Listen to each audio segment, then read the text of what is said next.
आज राज्यसभा में बीजेपी सांसद राधा मोहन दास अग्रवाल ने वक्फ बिल पर विपक्ष के एजेंडे के धागे खोल दिए। जैसे फिल्मों में गुंडे हुआ करते थे, जिस औरत पर हाथ रख दी वो औरत उनकी हो गई, इसी प्रकार से इन वक्फ बोर्डों ने भू माफियाओं की तरह काम किया है। जिस जमीन पर हाथ रख दिया इन्होंने वो जमीन उनकी हो गई। किराए पर मकान ले ले, अपने 4 मित्रों को बुला ले और नमाज पढ़ ले, 5वें दिन वो कह देगा हमने इस स्थान पर नमाज पढ़ी है, यह वक्फ बाय यूजर है, अब इसे वक्फ घोषित कर दो। और घोषित हो गई। अध्यक्ष महोदय, आपके पास एक बड़ी जमीन है, खाली पड़ी है, बगल में कुछ मुस्लिम परिवार रहते हैं, उन्हें नमाज पढ़ने के लिए कहीं जाना होता है, वो उस जमीन पर नमाज पढ़ ले, आप हिंदू हैं, आप मना नहीं करते। 5 दिन 7 दिन नमाज पढ़ने के बाद वो लिख के दे देंगे कि हम लोग इस जमीन पर नमाज पढ़ते थे, अब यह वक्फ बाय यूजर हो गई, अब इस जमीन पर किसी का कोई अधिकार नहीं रहेगा। राधा मोहन अग्रवाल ने कुरान को कोट करते हुए बताया कि उन्होंने जेपीसी मीटिंग के दौरान मौलवी साहब से पूछ लिया था कि जो संपत्ति दान नहीं की है उसे वक्फ बाय यूजर कैसे मान लेंगे, तो मौलवी साहब के पास कोई जवाब ही नहीं था।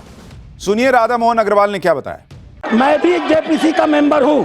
मैंने कुरान को कोट करके कहा कि मौलवी साहब ये तो बताओ कि इस कुरान में या किस हदीथ में यह लिखा है कि अगर हमने कोई संपत्ति दान नहीं की तो तुम उसको वक्फ बाय यूजर मालिकाना मान लोगे।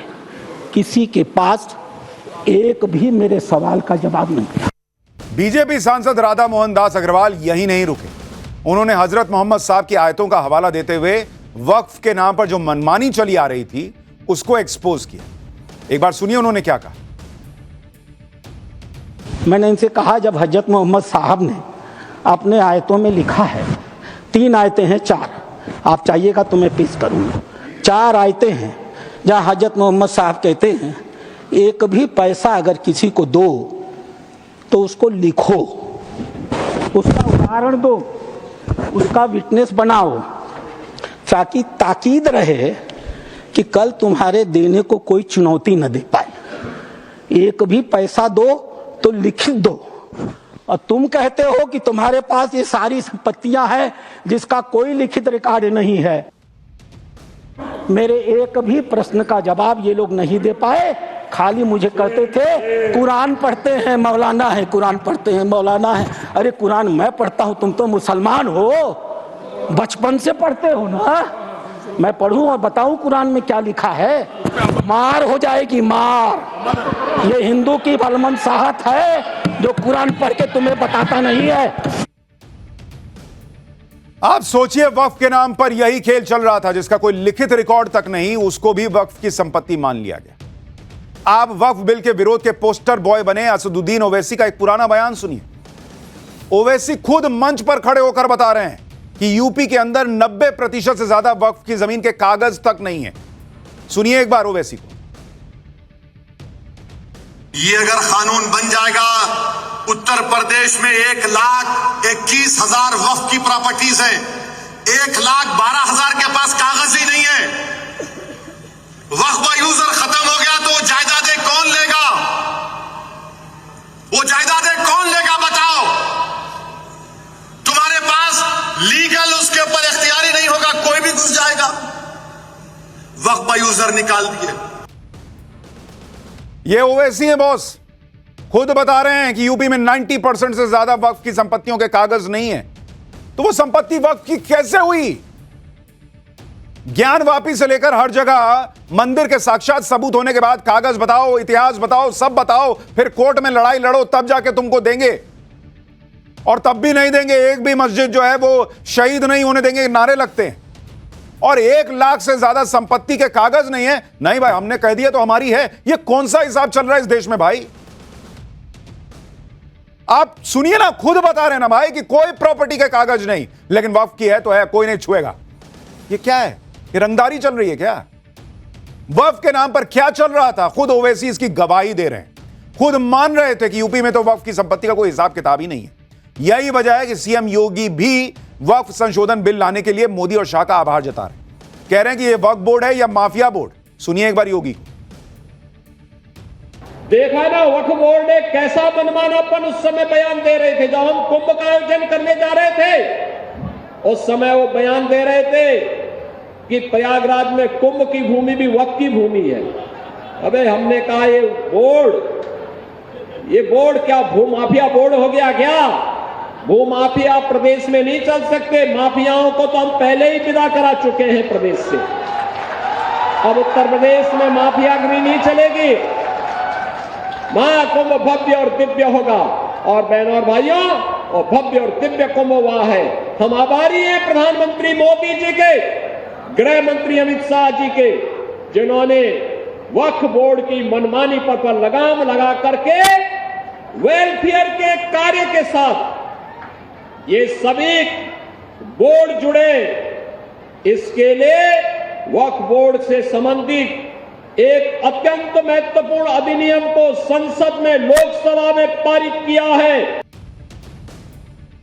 आप ये भी देखिए कि संसद के अंदर या संसद के बाहर वक्फ बिल पर विपक्ष के पास तर्क का कोटा खत्म हो चुका है। इसलिए कल तक वक्फ बिल को ट्रंप, चीन, महाकुंभ से जोड़ रहे थे। आज भाई अडानी की एंट्री करा दी। इनका कोई मुद्दा ऐसा नहीं है जिसमें ये लोग अडानी की एंट्री नहीं कराते। समाजवादी पार्टी के सांसद रामगोपाल यादव और कांग्रेस सांसद नसीर हुसैन ने क्या कहा और कैसे जेपी नड्डा ने जवाब दिया है, वो एक बार देखिए। जो कल हमारा रुख था वो आज भी है। वक्फ बिल को हम बहुत ही नाजायज एक बिल मान रहे हैं। देश की जितनी जमीन है बड़े बड़े उद्योगपतियों को दे दी। अब मनसा है उन्हीं उद्योगपतियों को ये जमीन देने की। सर, वक्फ बाय यूजर की बात तो सबसे बड़ा मार जो इस बिल में ला रहे हैं वक्फ बाय यूजर, क्यों ये ला रहे हैं सबको पता है। इनकी सारी की सारी जो है निगाह संपत्ति पे है, जमीन पे है, लैंड पे है। धारावी पे में किसको दिया है उन्होंने? करोड़ों के भाव पे किसको दिया? तो ये डिरेल हुआ और डिरेल के साथ साथ डिविएट भी हुआ। कल मुझे लोकसभा में भी देखने का मौका मिला। अब इस बिल में कहीं राम मंदिर आ रहा है, इस बिल में कहीं कुंभ मेला दिख रहा है, इस बिल में बिहार का इलेक्शन दिख रहा है, इसमें एयर इंडिया बिक गया, केरला का सिनेमा दिख रहा है। ये चीजें, ये डिविएट, डिरेल, सेंसेशनलाइज। वक्फ बिल के विरोध में विपक्ष 8 की जगह 12 घंटे चर्चा की मांग कर रहा था, लेकिन जब लोकसभा में इस पर 14 घंटे चर्चा हुई, तब भी इतना टाइम देने के बाद भी विपक्ष वक्फ बिल के विरोध में ऐसी कोई दलील नहीं दे पाया जो मोदी सरकार को हिला दे, या जिसको सुन के आप भी कन्विंस हो जाए कि नहीं बॉस, ये तो एकदम तगड़ी बात कह रहे हैं। ये लोकतांत्रिक तरीका नहीं है। एक तर्क इनके पास नहीं है। आप असदुद्दीन ओवैसी को सुनिए, वो वक्फ के विरोध में मतलब अलग लेवल की अजीब दलील दे रहे हैं। एक बार सुनिए।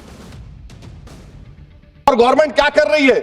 आप मुस्लिम समाज में जो बेकार किस्म के लोग हैं उनको एक रास्ता बना रहे हैं, एग्जिट दिखा रहे हैं कि तुम्हें वक्फ से बचना है तो तुम्हें ट्रस्ट बना लो। ये क्या कर रहे हैं सर आप?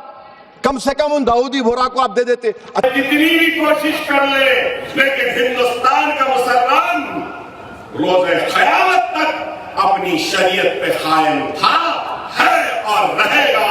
दुनिया की कोई ताकत हमको खत्म नहीं कर सकती। हम सब कुछ लुटा देंगे, अपने जमीन को लुटा देंगे, अपने घर को लुटा देंगे, अपनी खेतियों को लुटा देंगे, अपनी इज्जतों को लुटा देंगे, अपनी इस्मतों को लुटा देंगे, अपनी आबरूओं को लुटा देंगे। लेकिन अल्लाह उसके रसूल की कसम, हम अपने ईमान को लुटने नहीं देंगे। हम अपने ईमान को लुटने नहीं देंगे। अगर कोई समझ रहा है कि हमको लूट कर कमजोर कर देंगे तो ऐना समझ लूट ले जितना लूटना है, लेकिन तेरे पास इतनी ताकत नहीं कि तू हमारे ईमान को लूट सके। फिल्मी डायलॉगबाजी चल रही है भाई।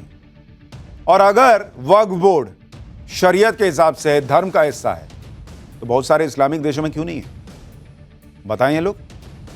दरअसल असदुद्दीन ओवैसी हो या दूसरे मुस्लिम नेता या मौलाना, सब वक्फ बिल पर इसलिए इधर उधर की बातें कर रहे हैं क्योंकि अब इन पर ही उंगलियां उठ रही। गंभीर आरोप लग रहे हैं कि ये वक्फ की संपत्ति को दबा कर बैठे।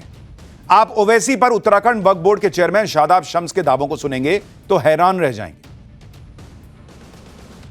लोग वक्फ अमेंडमेंट एक्ट का विरोध कर रहे हैं। ये मुसलमान नहीं, ये पॉलिटिकल मुसलमान है और ये असल में इंक्रोचर हैं वक्फ के।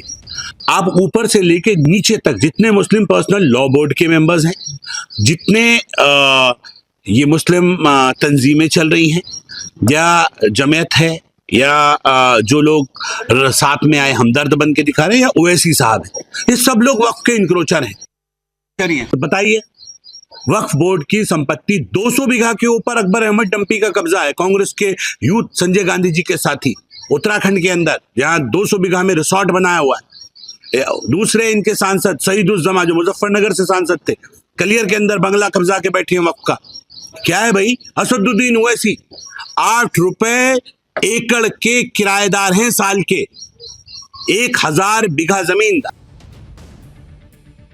तरह तरह के आरोप लग रहे हैं बॉस। वक्फ के नाम पर संपत्तियों की लूट पर संसद में बीजेपी सांसद अनुराग ठाकुर और कांग्रेस अध्यक्ष मल्लिकार्जुन खड़गे के बीच भी जबरदस्त भिड़ंत हुई है। दरअसल बुधवार को लोकसभा में बोलते हुए अनुराग ठाकुर ने दावा किया था कि कर्नाटक में वक्फ में जो भ्रष्टाचार हुआ, जो घोटाले हुए, उसमें मल्लिकार्जुन खड़गे भी शामिल थे। इस आरोप पर खड़गे बुरी तरह बिफर गए और पुष्पा अवतार में आ गए। खड़गे ने चैलेंज कर दिया कि अगर 1 पैसे के भी भ्रष्टाचार का आरोप साबित हो जाए तो वो इस्तीफा दे देंगे। 1-1 रुपए का हिसाब आपको देना चाहिए था। क्या किसी मस्जिद का पैसा आपने लिया? क्या किसी वक्फ बोर्ड का पैसा आपने लिया? लेकिन कर्नाटक में जो घोटाले हुए सर, उसमें इनके राष्ट्रीय अध्यक्ष मल्लिकार्जुन खड़गे जी का नाम भी आता है। जहां पर क्या अगर ये बीजेपी के लोग डरा कर मुझे झुकाना चाहते हैं, मैं कभी नहीं झुकूंगा। मैं टूट जाऊंगा लेकिन झुकूंगा नहीं, ये याद रखो। डराने से मैं डरने वाला नहीं हूं और 1 इंच भी अगर जगह मैंने अगर किसी की ली, अरे मैंने तो उस एरिया से आता हूं साहब, जिस एरिया में मुझे एक सेगमेंट में मुस्लिम के 1,20,000 वोट मुझे मिलते हैं। 1,20,000 एक ही सेगमेंट से। और मुझे ये लगाते हो और वो ठाकुर को जरा आप बुद्धि बोलिए, नहीं तो।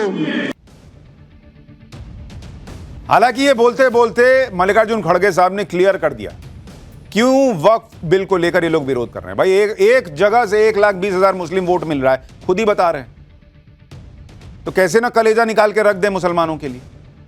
वक्फ संशोधन बिल पर जो लोग हंगामा कर रहे हैं, सवाल उठा रहे हैं, उन्हें यह नहीं दिखाई देता कि दुनिया के कई मुस्लिम देश ऐसे हैं जहां वक्फ बोर्ड तक नहीं है।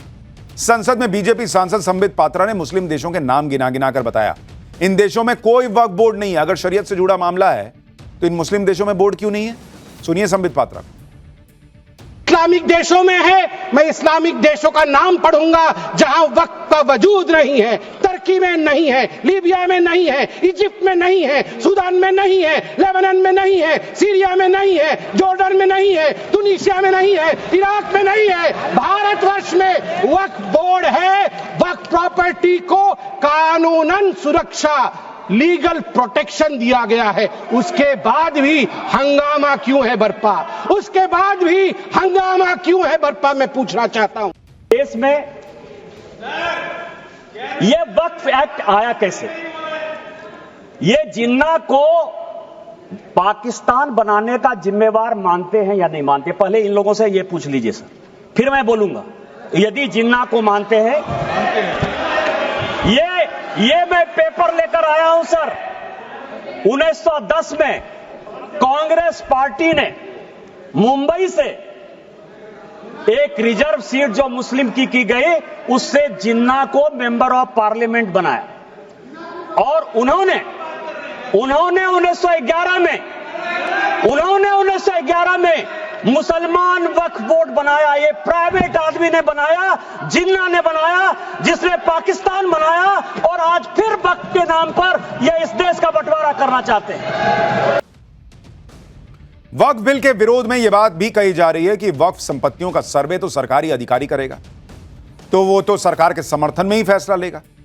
इस पर संसद में अमित शाह ने करारा जवाब दिया और कहा कि जब किसी मंदिर के लिए भी जमीन खरीदनी होती है तो कलेक्टर ही तय करता है बॉस कि कि जमीन का मालिकाना हक किसके पास है, फिर वक्फ की संपत्ति का सर्वे कलेक्टर से कराने पर क्या आपत्ति है? कर्नाटक के केस में आप देखिए कि जब वहां मंदिरों के सर्वे कराने होते हैं तो सरकार के पास वो अधिकार होते हैं जिससे वो हिंदू मंदिरों के या उससे जुड़ी प्रॉपर्टी के सर्वे करवा सकते हैं। कर्नाटक के Hindu religious institutions and charitable endowments act 1997 में साफ लिखा है कि राज्य सरकार नोटिफिकेशन के माध्यम से एक सर्वे ऑफिसर अपॉइंट कर सकती है जिससे वो सभी नोटिफाइड प्रॉपर्टी का सर्वे करा सकती है। मौजूदा वक्फ कानून में वक्फ बोर्ड को अनलिमिटेड पावर मिली हुई, जिसका असर यह हुआ कि साल 2006 तक सच्चर कमेटी ने जो वक्फ संपत्ति 4.9 लाख एकड़ बताई थी वो अब ऑलमोस्ट डबल होकर 9 लाख एकड़ तक पहुंच गई। पीएम मोदी अब वक्फ के नाम पर जमीन हथियाने के इसी खेल को बंद कर रहे हैं तो ममता बनर्जी भी भड़क रही, कह रही है कि जब बीजेपी की सरकार नहीं रहेगी, केंद्र में नई सरकार बनेगी तो हम वक्फ बिल को रद्द कर देंगे और अभी जो वक्फ कानून है उसे दोबारा लागू कर देंगे। सुनिए जरा ममता बनर्जी को। But Waqf property also it was done motivatedly, politically to divide the country, to divide and rule policy. That BJP's agenda, that we know everything. But one day they will go away and the other government will come, and that time must remember there will be another amendment and it will be passed in Lok Sabha and Rajya Sabha. यानी ममता बनर्जी ने clear message दे दिया है कि मोदी अगर गए तो वक्फ कानून वापस आएगा। तो उन्होंने क्लियर लाइन खींच दी, इस देश में जिन लोगों को वक्फ कानून नहीं चाहिए, वक्फ कानून की मनमानी नहीं चाहिए, जिनको जहां उंगली रख दिया वो वक्फ का हो गया, ये हिसाब किताब नहीं चाहिए, उन्हें तो मोदी को ही चुनना पड़ेगा फिर, क्योंकि इनको चुनेंगे तो ये वापस लाएंगी, कह रही है। इन्होंने लाइन बना दी भाई। ममता बनर्जी को भी पता है कि वक्फ बिल को कानून बनने से रोकना अब विपक्ष के बूते की बात नहीं, तभी वो कह रही हैं कि जब नई सरकार आएगी तब देखेंगे। अब राहुल गांधी के विचार भी जान लीजिए, जिन्होंने लोकसभा में बहस के दौरान वक्फ बिल पर कोई भाषण तो नहीं दिया लेकिन एक ट्वीट करके वक्फ बिल का विरोध किया।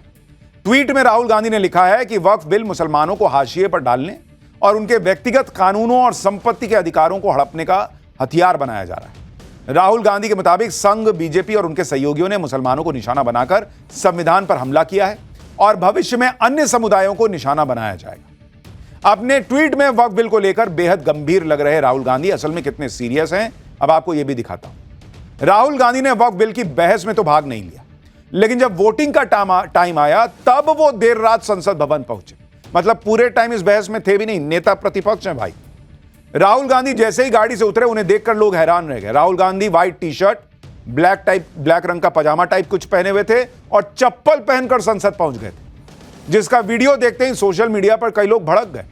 सोशल मीडिया पर लोगों ने उनकी जमकर क्लास लगाई। किसी ने कहा कि विपक्ष के नेता की बात तो भूल जाइए, राहुल गांधी सांसद होने का भी जिम्मेदारी भी नहीं निभा रहे। किसी ने कहा कि राहुल गांधी सोकर उठे, चप्पल पहनी और संसद पहुंच गए लग रहा है। राहुल गांधी को संसद की गरिमा का जरा भी ख्याल नहीं है, पब्लिक ने यह भी लिखा। लेकिन चप्पल पहने, पजामा पहने, टी शर्ट पहने, कुछ भी पहने, सवाल तो यह है कि नेता प्रतिपक्ष हैं बॉस। आप बोले नहीं, चलिए क्यों नहीं बोले भगवान ही जाने, लेकिन कम से कम संसद में तो बैठते पूरे भाषण के दौरान, पूरी चर्चा के दौरान। पूरा विपक्ष मिलकर वक्फ बिल को संविधान के खिलाफ साबित करने की कोशिश में जुटा है। वक्फ बिल पर आज राज्यसभा में आम आदमी पार्टी के सांसद संजय सिंह ने भी भाषण दिया। बॉस, इसीलिए पाठशाला में आपको एक एक का भाषण सुना रहा हूं। क्लियर कट आपके दिमाग में बैठ जाना चाहिए कि कौन क्या रख रहा था अपना स्टैंड जब यह वक्फ बिल पर चर्चा हो रही थी।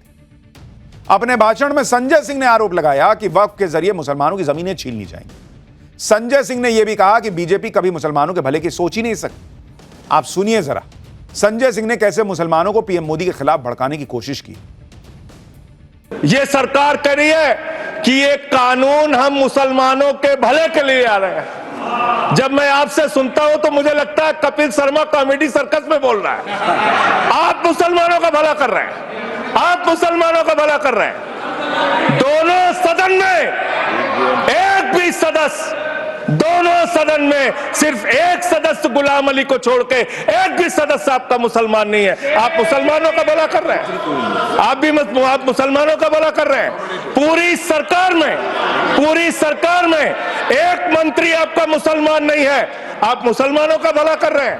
दो नेता अपने घरों में आपने बैठा दिया, मुख्तार अब्बास नकवी, शाहनवाज हुसैन, दोनों की राजनीति आपने खत्म कर दी, आप मुसलमानों का भला कर रहे हैं। इनके हिसाब से मुसलमान का भला होना है तो सांसद मुसलमान चुन के आना चाहिए, तो अपना इस्तीफा दीजिए और किसी मुसलमान को सांसद बना दीजिए। आम आदमी पार्टी जो राज्यसभा में सांसद भेजती है, सब मुसलमानों को भेज दीजिए। और इतने साल से जो मुसलमानों के रहनुमा बने हुए थे, जो मुसलमान को टिकट दे रहे थे, उन्होंने क्यों नहीं मुसलमानों का भला कर दिया? और आज भी मुसलमान इतनी गरीबी में क्यों है, क्यों रह रहा है? सच्चर कमेटी की रिपोर्ट में ऐसा क्यों लिखा कि मुसलमान बहुत बुरी हालत में? मुसलमान सांसद चुन के आ रहा था इसलिए, और मुसलमान का भला सिर्फ मुसलमान कर सकता है। ये इन लोगों का स्टैंड है बॉस। मतलब राहुल गांधी पूरी चर्चा में नहीं बैठ पाए, कभी बैठे, कभी उठ के चल दिए, कभी रात में आए, कभी बैठे, ये हिसाब है। संजय सिंह कुछ भी बोल रहे हैं, ये हिसाब है। अरे शिवसेना को देखिए भाई, आज शिवसेना उद्धव गुट के सांसद संजय राउत ने भी वक्फ बिल पर बीजेपी की मंशा पर सवाल उठाए। कह रहे हैं कि भाई आप तो लग रहा है कि हिंदू पाकिस्तान बनाना चाहते हैं। करोड़ों गरीब मुसलमानों के हित की बात आप कर रहे हो, आपको मुसलमानों की चिंता कब से होने लगी? या आप ही लोग हैं मुसलमानों को चोर बोलते हो?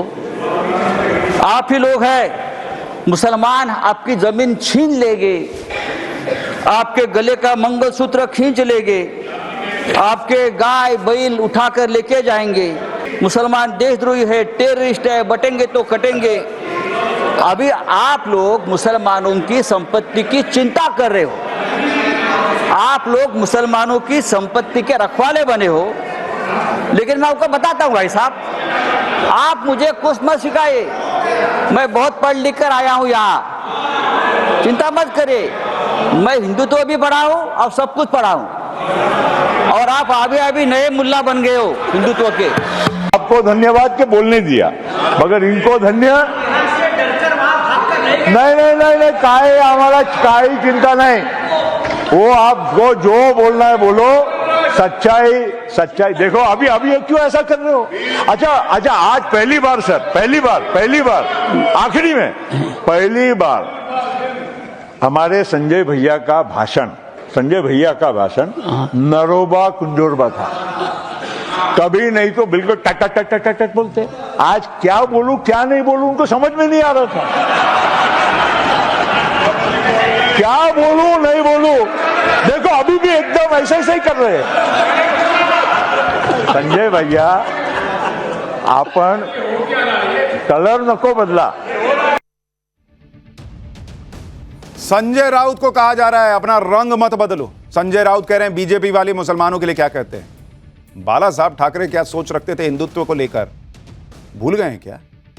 संजय राउत कह रहे हैं कि मोदी को मुसलमानों की कोई फिक्र नहीं है। संजय राउत के इस आरोप का बीजेपी सांसद राधा मोहन दास अग्रवाल ने जबरदस्त जवाब दिया। उन्होंने वक्फ बिल पर बोलते हुए कहा कि मुसलमानों की फिक्र पीएम मोदी से कोई ज्यादा कर नहीं सकता। राधा मोहन दास अग्रवाल ने राज्यसभा में बताया कि बीजेपी की एक बैठक में पीएम मोदी ने कहा था कि लोग कहते हैं मुसलमान बीजेपी को वोट नहीं देते, यह गलत है, मुसलमान बीजेपी को वोट देते हैं। बैठक में पीएम मोदी ने यह भी कहा था कि अगर मुसलमान बीजेपी को वोट नहीं भी देते तब भी तो वो देश के नागरिक हैं। पीएम मोदी ने सांसदों को नसीहत दी थी कि अपने काम को करते समय कभी हिंदू मुसलमान मत करना। पीएम मोदी ने कहा था कि अगर देश का 20% मुस्लिम पिछड़ा रह जाएगा तो क्या विकसित भारत का सपना पूरा होगा क्या?